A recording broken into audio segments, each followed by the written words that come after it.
এবার ভারতে প্রবেশ করা নিয়ে বাংলাদেশিদের জন্য চালু হলো নতুন নিয়ম।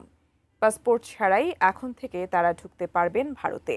তবে এক্ষেত্রে দেশটির স্বরাষ্ট্র মন্ত্রণালয় থেকে একটি নতুন আদেশ জারি করা হয়েছে। নতুন সেই আদেশ অনুযায়ী ঠিক কিভাবে পাসপোর্ট ছাড়াই বাংলাদেশিরা প্রবেশ করতে পারবেন প্রতিবেশী রাষ্ট্র ভারতে, বিস্তারিত থাকছে লিমা সায়ন্তীর ডেস্ক রিপোর্টে।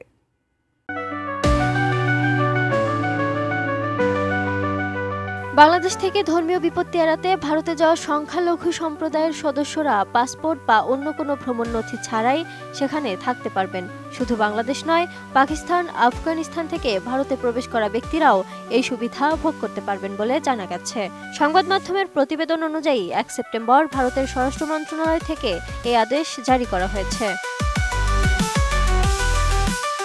দেশটির স্বরাষ্ট্র মন্ত্রণালয়ের এই আদেশে আরও বলা হয়েছে, আফগানিস্তান, বাংলাদেশ ও পাকিস্তানের সংখ্যালঘু সম্প্রদায়ভুক্ত কোনো ব্যক্তি হিন্দু, শিখ, বৌদ্ধ, জৈন ও পার্সি ও খ্রিস্টান যারা ধর্মীয় নিপীড়ন বা নিপীড়নের আশঙ্কায় ভারতে আশ্রয় নিয়েছেন এবং 31 ডিসেম্বর 2014 এর আগে প্রবেশ করেছেন, তারা বৈধ ভ্রমণ নথি ছাড়াই ভারতে থাকতে পারবেন। তবে বৈধ পাসপোর্ট বা নথি নিয়ে যারা এসেছিলেন কিন্তু যার মেয়াদ শেষ হয়ে গেছে, তারা এ নিয়মের বাইরে থাকবেন বলে উল্লেখ রয়েছে ওই আদেশে।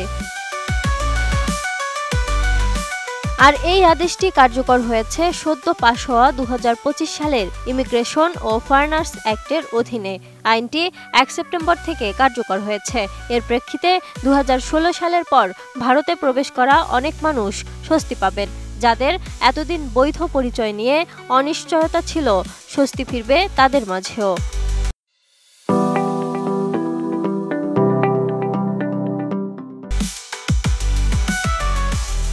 এর আগে নাগরিকত্ব সংশোধন আইন বা সিএএ অনুযায়ী বাংলাদেশ, পাকিস্তান ও আফগানিস্তান থেকে ধর্মীয় নিপীড়নের শিকার হয়ে আসা সংখ্যালঘুরা যারা 2014 সালের 31 ডিসেম্বর বা তার আগে ভারতে প্রবেশ করেছেন, তারাও ভারতীয় নাগরিকত্ব পাওয়ার যোগ্য হয়েছিলেন।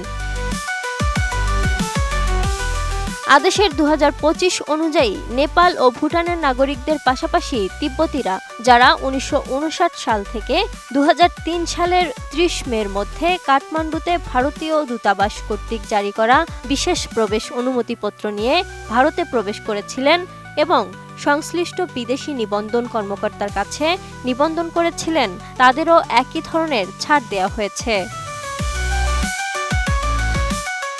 তবে নেপাল ও ভুটানের নাগরিকরা যদি চীন, ম্যাকাও, হংকং বা পাকিস্তান হয়ে ভারতে প্রবেশ কিংবা চলে যান, তাহলে তারা একই আইনের 21 নম্বর ধারার সুবিধা পাবেন না। তাছাড়াও এই আদেশে বলা হয়েছে, কোনো দেশের 3 বাহিনীর সদস্যরা দায়িত্ব পালনের জন্য পরিবারের সদস্যদের নিয়ে ভারতে আসা যাওয়া করলেও তাদের কোনো শাস্তির মুখোমুখি হতে হবে না।